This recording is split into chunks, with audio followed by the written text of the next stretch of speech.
Welcome to Session 2, Options for Energy Efficiency for the Horticulture Workshop. We're going to look at ways you can reduce energy on your farm in this session. Make sure you've got your workbook to follow along, and let's get into it. So in this session, we'll have a look at the financial modelling. We'll also take into account the case studies.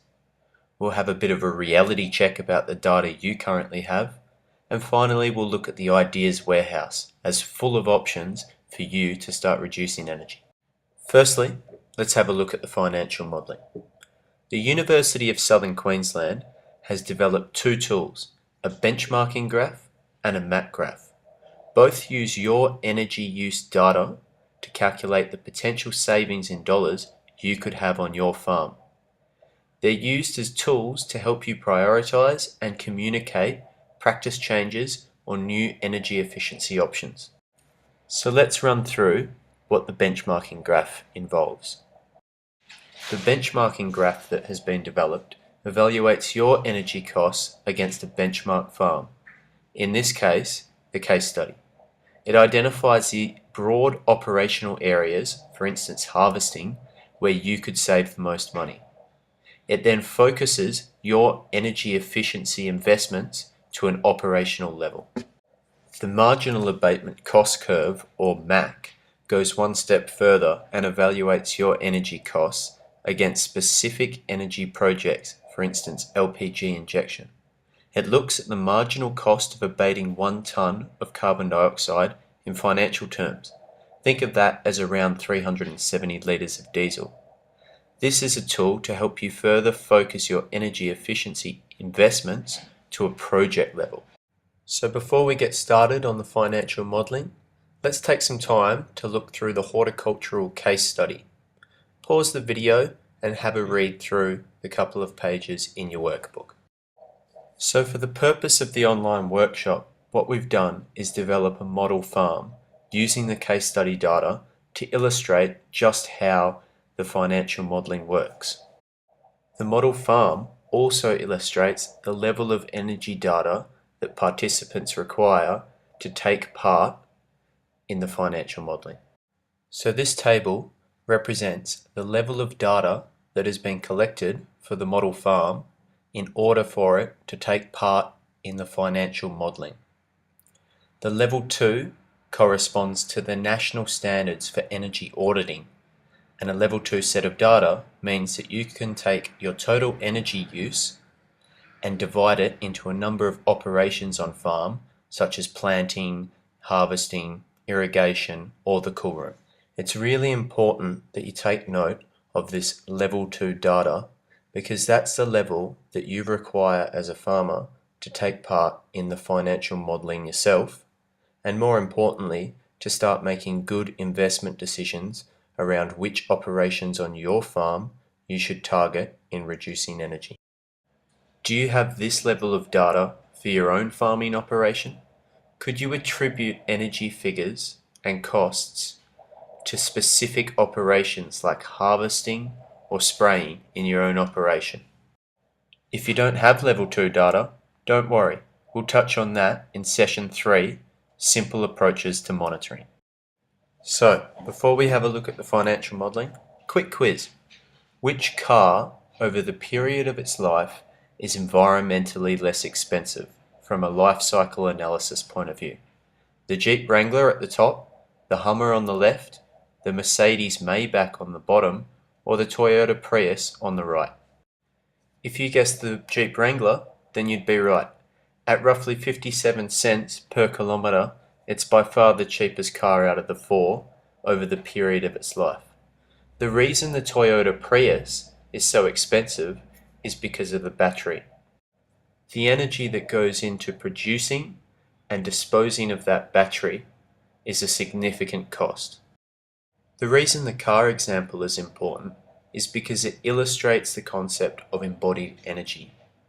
In all the energy sources you use on your farm, a certain cost is incorporated into those for the production. For instance, 2.5 litres a hectare of Roundup equals 25 kilograms of CO2. It's important to keep this in mind because the cost of this energy is passed on to you as a consumer. So the benchmarking graph benchmarks your energy use against best energy practice and looks at a number of level 2 operational areas you could make savings in.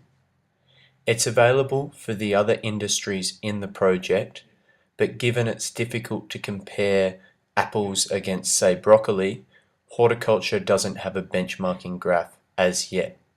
However, we do encourage growers to start benchmarking their data with other similar operations in place of the graph. In place of a benchmarking graph, the National Centre for Engineering and Agriculture made a number of recommendations for the high energy use operations in the case study business. If you take some time to look through your workbook, you'll see that tractors, water pumping, and the cool rooms were areas of operation that the National Centre focused on as high energy use operations. So the benchmarking graph was a tool to help you prioritize which operations on your farm are the best to target for reducing energy use. Let's take a look at the marginal abatement cost curve, or MAC graph now. So what the MAC does is, rather than focus on broader operations on your farm, it further focuses down to a project level and evaluates a number of projects and the potential savings they could have for you on your farm. On the left-hand side, you'll see those projects such as LPG injection and tractor replacement. The level 2 data of the enterprise is then inputted in the yellow columns, and this gives us a project NPV, net present value, which is the potential dollar savings you could have if you implemented this specific project. Let's have a look at what the MAC graph returned using the model farm data. So the MAC graph represents the return on investment of those particular projects.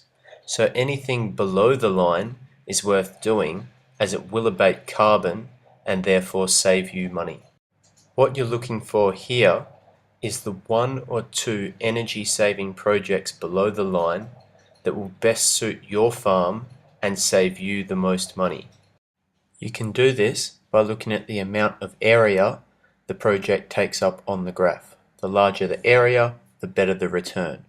The figures are also listed there, so you can see the LPG injection on the pump and geothermal refrigeration would be likely projects this model farm would take into account. The specific projects that the MAC evaluates have all come from the Ideas Warehouse. The Ideas Warehouse is an online database of energy efficiency practice changes and technologies that you could implement on your farm to reduce energy use. It's a great resource, and it links to further research on each option or project.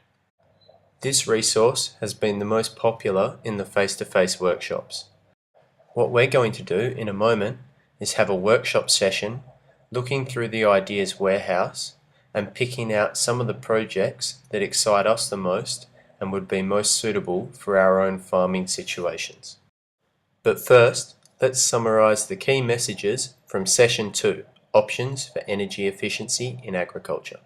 So the key messages from the financial modelling and Session 2 is that the benchmarking graph gives you an area of operation to focus on for energy management on your farm.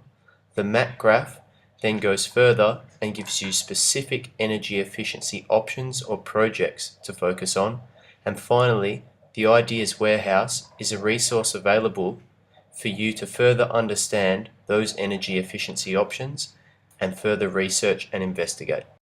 So it's time for our workshop session on the Ideas Warehouse. What I want you to do is open up the Ideas Warehouse document, which is available on the NEFF website. At the same time, I want you to have your energy plan open to page 4.